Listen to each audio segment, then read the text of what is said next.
వారం రోజులుగా శంషాబాద్ ఎయిర్పోర్ట్ సమీపంలో ప్రజల్ని ముప్పు తిప్పలు పెట్టిన చిరుత ఎట్టకేలకు చిక్కింది. దీంతో ఆపరేషన్ చిరుత విజయవంతమైంది. గొల్లపల్లి పరిసర ప్రాంతాల్లో చిరుత బోన్లో చిక్కింది. పట్టుబడిన చిరుతను జూకు తరలించేందుకు అధికారులు ఏర్పాట్లు చేస్తున్నారు. ఆపరేషన్ చిరుతను రక్షణ ప్రధానాధికారి ఆర్ఎం డోబ్రియల్ పర్యవేక్షించారు.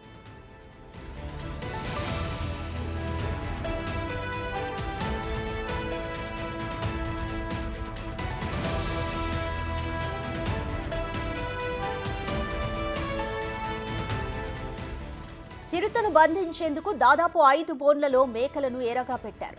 చిరుత జాడను గుర్తించేందుకు దాదాపు 25 ట్రాప్ కెమెరాలు ఏర్పాటు చేశారు. ఇప్పుడు చిరుత చిక్కడంతో బిక్కుబిక్కుమంటూ గడిపిన ప్రజలు ఊపిరి పీల్చుకున్నారు.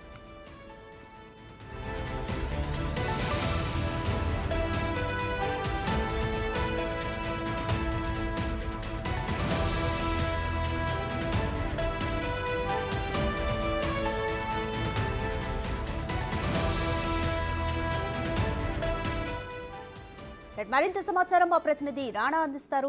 రాణా, దాదాపు 1 వీక్ నుంచి కూడా శంషాబాద్ ఎయిర్పోర్ట్ సమీపంలో చిరుత చిక్కకుండా అధికారులను ఇటు ప్రజలను ముప్పు తిప్పలు పెట్టింది. ఎట్టకేలకు చిక్కింది. కంప్లీట్ డీటెయిల్స్ ఏంటి? ఎగ్జాక్ట్ గా రాత్రి 2 గంటల ప్రాంతంలో చిరుత బోనుకు చిక్కినట్టుగా అధికారులు స్పష్టం చేశారు. ఎందుకంటే ఆహారం తీసుకున్న తర్వాత బోన్ సమీపం ముందు మేకని ఎర్రగా వేశారు కాబట్టి మేకన్ దగ్గరికి సమీపానికి వెళ్ళింది. ఎట్టకేలి బోన్ లో పడిపోయి కాబట్టి దీంతో అధికారులు కూడా 7 రోజులు అయిపోయింది. అక్కడ ఉన్న బట్టి 200 ఎకరాలలో ఎక్కువగా అది తిరిగినట్టుగా మనకు తెలుస్తుంది. ఆ రేడియస్ లోనే తిరుగుతూ అక్కడ ఉన్న నీటి కుంటల్లోనే వాటర్ తాగుతూ ఆహారంగా అంటే 7 రోజుల పాటు ఇంత శబ్దం ఉన్నా కూడా రోజుకి వందలాది ఫ్లైట్లు వస్తున్నాయి పోతున్నా కూడా అంత శబ్దం నుంచి అది పారిపోకుండా చాలా వరకు కూడా ప్రయత్నించినట్టుగా మనకు సమాచారం వస్తుంది. నిన్న గొల్లపల్లి ప్రాంతంలోనే ఆ గోడ 10 ఫీట్ల పైన ఉంది. దాన్ని దూకడానికి 2 సార్లు అధికారులు కెమెరాలో స్పష్టంగా కూడా వారు గుర్తించారు.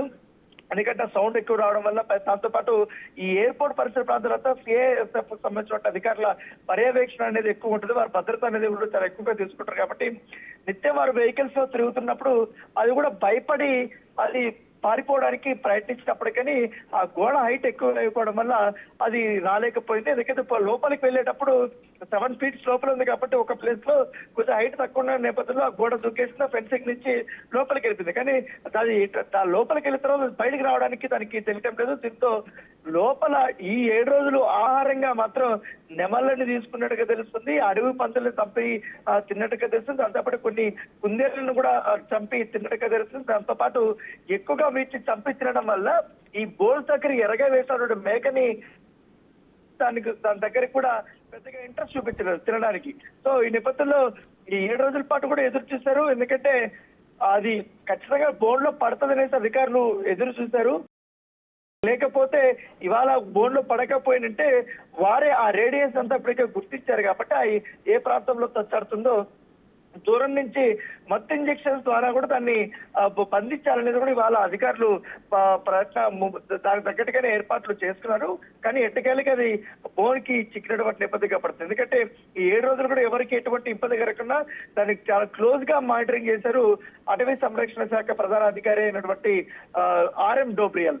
సో ఆయన చాలా చక్కగా వ్యవహరించారు. ఎందుకంటే దాని స్వభావం ఎలా ఉంటది అనేది కూడా మొదటగా వాళ్ళు అంచనా వేశారు.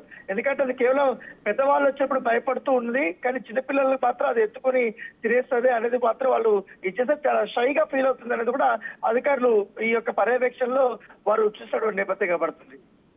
Thank you Rana.